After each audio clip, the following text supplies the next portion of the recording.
निशी नकोच म्हणत होती. नीरज, तू आमचा एकुलता एक मुलगा आहे.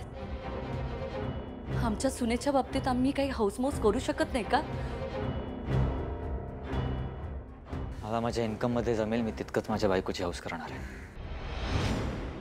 आईबाबांच्या पैशांवर मोठेपणा मिरवणं मला पटणार नाही.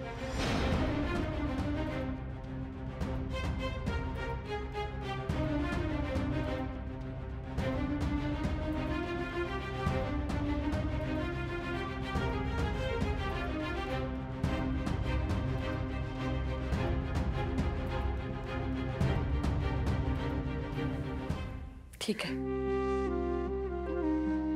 होऊ दे त्याच्या मनासारखं. आमच्या घरात तू सून म्हणून येणारच आहेस तू.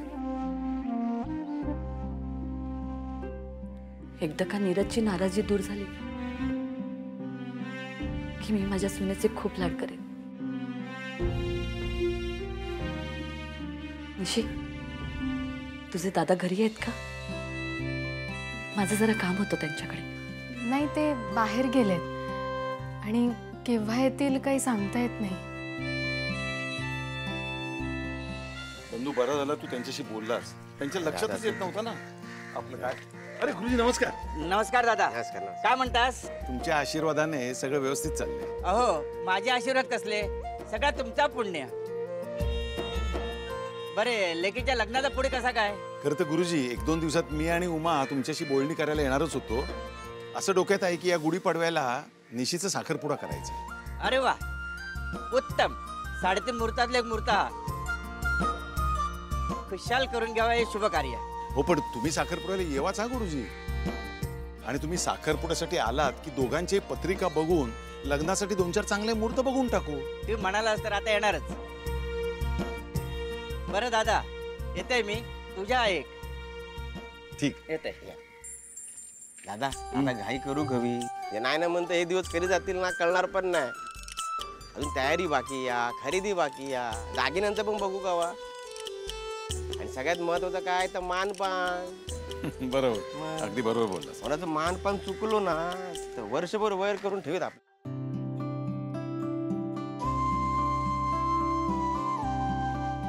मंजू, अगो मसाल्यासाठी ते मिरची वाळत घातलंस ना? हो, उमाताईने केली आहे सगळी तयारी मसाल्याची. निशी, खय गेलो गो? ते नीरज सरांच्या आईंनी बोलवलं होतं ना तिथे. आता काय आणखी नवीन कांड रचल्या ना? काय बोला काय होती ती? नाही नाही, काही नाही द्यायचे. आणि असला तरी तू काय सांगणार असस? निशी, काय ग, काय झालं? कशाला बोलवलेलं तुला? अगं, त्यांनी दागिने खरेदी केलेत ना, ते बघण्यासाठी बोलवलं होतं. मग त्या का घालून मिरवू देत ना दागिने? तू का कशाला दाखवूचे ते? कारण ते दागिने माझ्यासाठी घेतलेत. म्हणजे लग्नाची जोरदार तयारी सुरू आहे वाटतं. मला वाटतंय त्यांच्यात खरंच बदल झालाय आता. पण मंजू काकी, आय थिंक आपणही आता लवकर तयारी सुरू करायला हवी ना. म्हणजे त्या जसं आता निशीसाठी दागिने करतात तसं आपण नीरजसाठी काहीतरी करायला हवं ना. Engagement ring. काय का द्यायचे? हो, साखरपुड्याला नीरजसाठी पण अंगठी बनवायला लागेल ना, असं म्हणतेय ती. येस गो फॉरिनर, हे सगळे नव्या पिढीचे चोचले असत. हा, आमच्या गावाकडे नवरदेवाक साखरपुड्यात फक्त पोशाख घेऊची पद्धत असा. आणि मुलाकडचे मुलीक ना फक्त साडी आणि साखरेचं पुडं देतात. द्यायचे? हो, आता सगळीकडे जे करतात ते करायला हवं ना. म्हणजे आता आपली एकुलती एक मुलगी आहे, त्यांचा एकुलता एक मुलगा आहे. जी काय हाऊस माऊस आहे ती करून घेऊ. तसंही मुलांची लग्न लागताना सून कशी येईल ह्याचं टेन्शन असेलच ना. होय गो बाय, होय. बंधूच्या लग्नाचं टेन्शन आम्ही अजून घेतो. द्यायचे? अहो, असं काय करता? मी एवढा त्रास देते काय तुम्हाला? काकी, अगं गंमत करते ती. मग गमती नका होईना. द्यायचे? सगळं करायची परवानगी द्या. तुम्हाला सांगू, गेल्या वर्षी ना माझ्या मावशीच्या मुलीचा साखरपुडा झाला होता पुण्याला. तेव्हा तिथे त्यांनी हॉलवर डान्स केले होते, केक कापला होता, नवरा नवरीने एकत्र येऊन खेळ खेळले होते. खूप मज्जा आली होती. आपणही ते करू शकतो. मी आणि श्रीनिवास करतो ना प्लॅनिंग. हा ग उगाच काहीतरी बोलू नको हा. मंजू, आपल्या घरातल्या समारंभात असली काय थेरा चलूची नाहीत. जा काय होताला ना तर रीती रिवाजाप्रमाणेच होताला.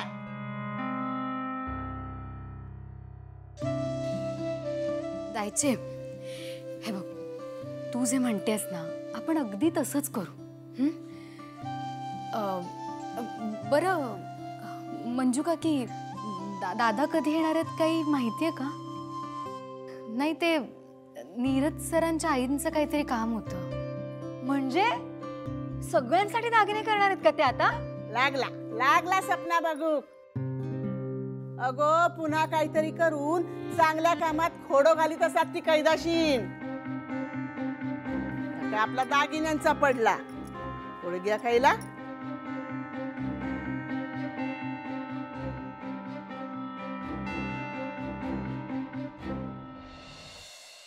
झालं माझं काम. हे घ्या पेपर्स. थँक्स. तुम्ही अगदी शॉर्ट नोटीसवरती माझं काम केलं. मॅडम ती आमची ड्युटीच. Once again thank you so much. येतो मॅडम.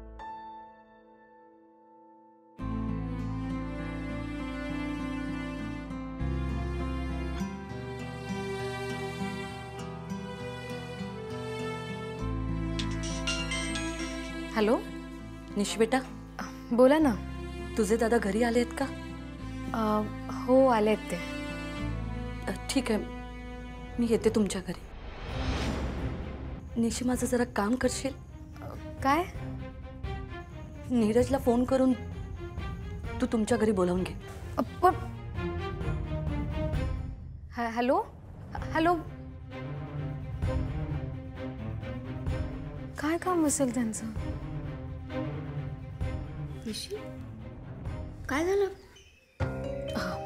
अगं, नीरज सरांच्या आईंचा कॉल होता. त्यांचं काहीतरी दादांकडे काम आहे आणि नीरज सरांना पण बोलून घ्यायला सांगितलंय. नीरज?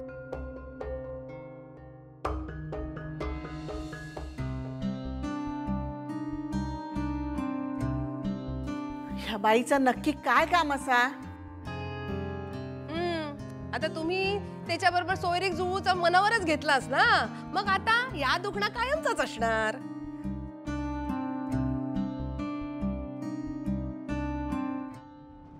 काय झालं निशी? तू असं अचानक का बोलून घेतलंस मला? सर, तुमच्या आईंचं काहीतरी दादांकडे काम आहे आणि त्यासाठीच त्यांनी तुम्हाला कॉल करून बोलवायला सांगितलं होतं. ह्या बाईची ना रोज नवीन काहीतरी नाटकं असतात. जायचे. सगळा चांगला होता ना, त्यात आणखी विघ्न नकोत. विघ्न? विघ्न इल्याशिवाय कसा राहणार? घ्या इला विघ्न इला.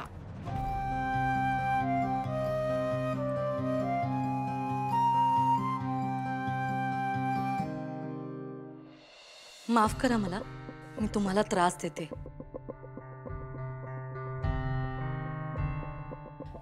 नीरज बेटा, बरं झालं तू आलास. मला माहितीये तुम्ही सगळे अजूनही माझ्याकडे संशयाने बघता. मी काही कट कारस्थान करते की काय असं तुम्हाला वाटत असेल, आणि त्याबद्दल मी तुम्हाला अजिबात दोष देत नाहीये. पण निशी आमच्या घरी सून म्हणून येणार त्याआधी मला माझ्या हातून झालेल्या प्रत्येक चुकीचं प्रायश्चित्त घ्यायचंय.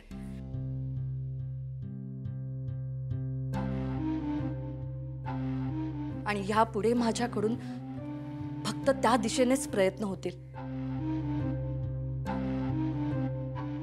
त्याचं पहिलं पाऊल मी आज उचलते.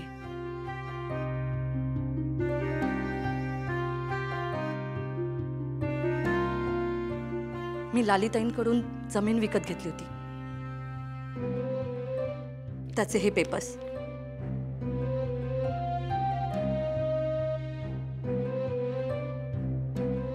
आज मी ही जमीन परत लालिताईंच्या नावावर केली आहे.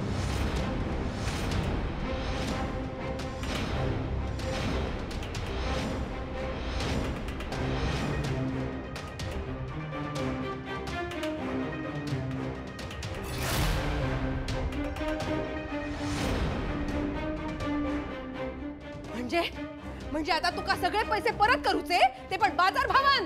नाही लालिताई, मला त्या बदल्यात पैसे नको आहे.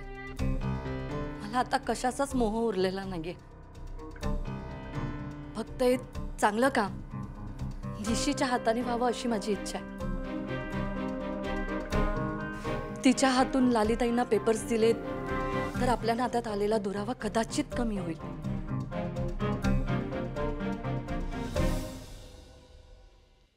निशी, प्लीज.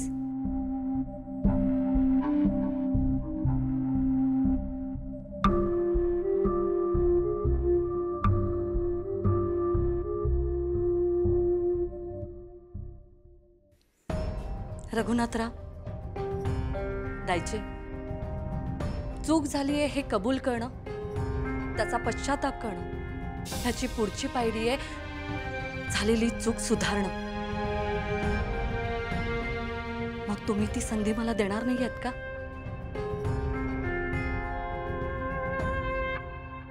निशी, प्लीज.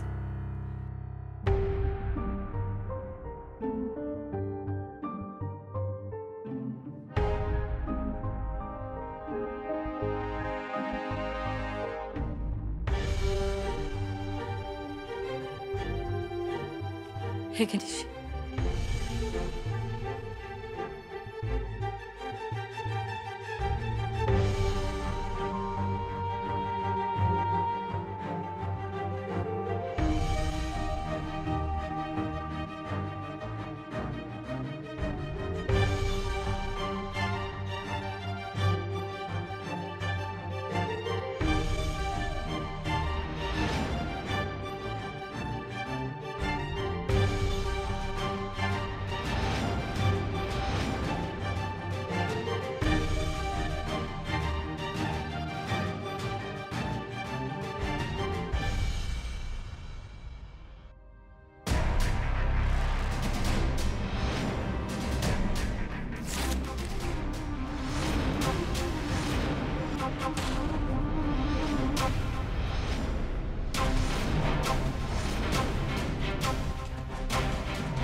ह्या जमिनीचे कागद देऊन तुम्ही आमच्यावर लय उपकार केला. ह्या जमिनीपायी आमच्या घरात काय काय घडला त्या मी तुका सांगूकच नको. आमचं घर एक होता, पण त्यात पहिले ठेंगी कशामुळे पडली तर ह्या जमीन मी तुका विकले ना म्हणान. आणि ह्या माझ्या आईने माका सगळ्यांसमोर, माझ्या घोवासमोर, माझ्या लेकासमोर माका हातात धरून बाहेर काढल्यान. हाय, आठवता ना तुका? नाही, कोणच विसरू शकणार नाही तो दिवस. पण या सगळ्या कोणामुळे? हे सगळे ना तुझे उपकार असत. माझी चूक माका कळली म्हणून मी माझी जमीन परत मागू केल्या होत आहे, पण तुम्ही नाही दिलास. तुमच्या पायावर नाक घासलाय मी, आठवतंय का तुमका? काय आठवणार, कारण हे सगळं विसरूची तुमका मुभा. पण मी विसरणार नाही, उभ्या जन्मात विसरणार नाही. मी तुमचे सगळे पैसे परत करू तयार होतोय. त्यातले काही पैसे मी वापरले म्हणून माझ्या बांगड्या तुमच्या समोर काढून ठेवल्या.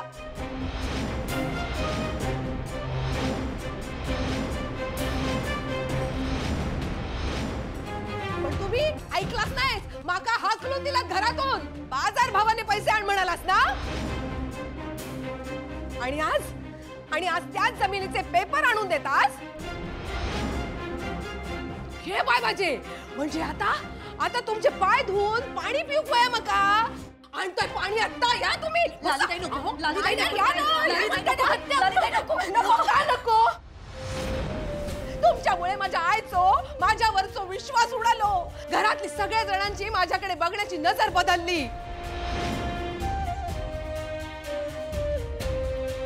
या जमीन विकून मी कसा मूर्खपणा केलाय ताच प्रत्येक वेळी सांगत असतात. विचारा माझ्या घोवाक, विचारा माझ्या आईक, विचारा. सगळ्यांचा विश्वास गमावलाय मी. आणि आज तुम्ही तुमची सोयरीक जुळवूसाठी माझ्यावर उपकार करतास. ह्या घर तोडण्यासाठी माझा वापर केलास. आणि आता स्वतःचा मोठेपणा गाजवू बघतास. काय तर म्हणे तुम्ही माका जमिनीचे दिलेले पैसे तुमका परत नको म्हणा. भीक देतस माका. नको तुझी भीक. सगळ्यांनी तुझ्यावर विश्वास ठेवलेला असात, पण या लालीचा तुझ्यावर विश्वास नाही.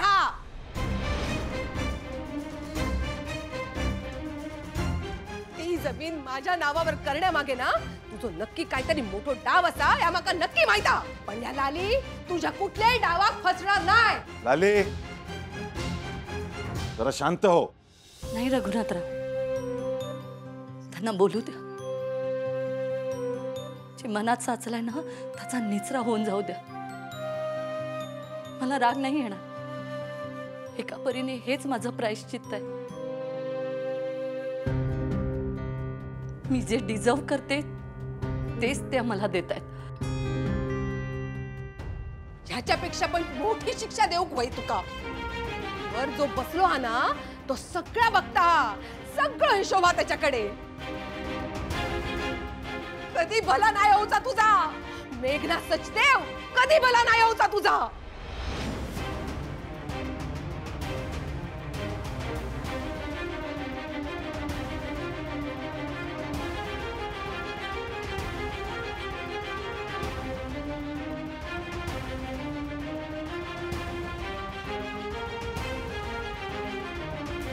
माफ करा.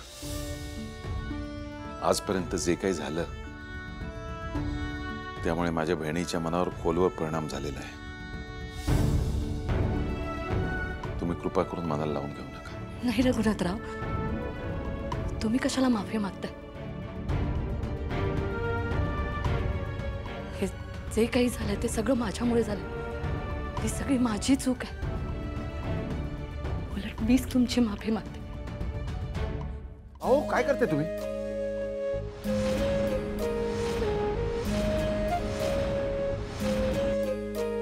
देव प्रत्येकाला स्वतःची चूक सुधारण्याची संधी देतो. तुम्हाला ती संधी मिळाली असं समजा.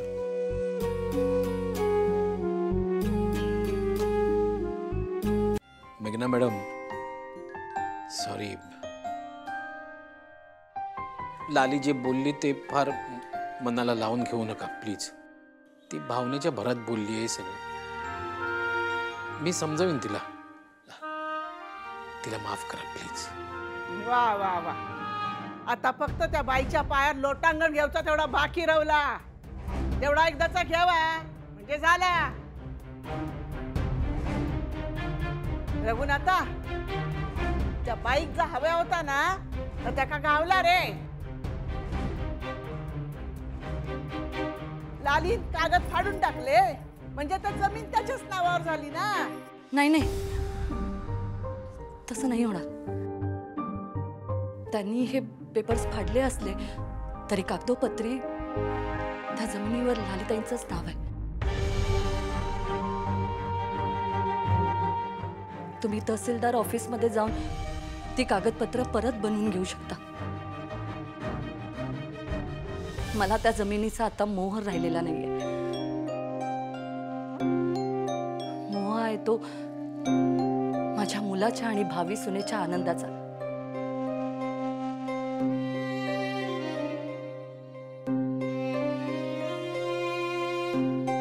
माझ्याकडून तुम्हाला सगळ्यांना त्रास झालाय. मी तुमच्या सगळ्यांची माफी मागते.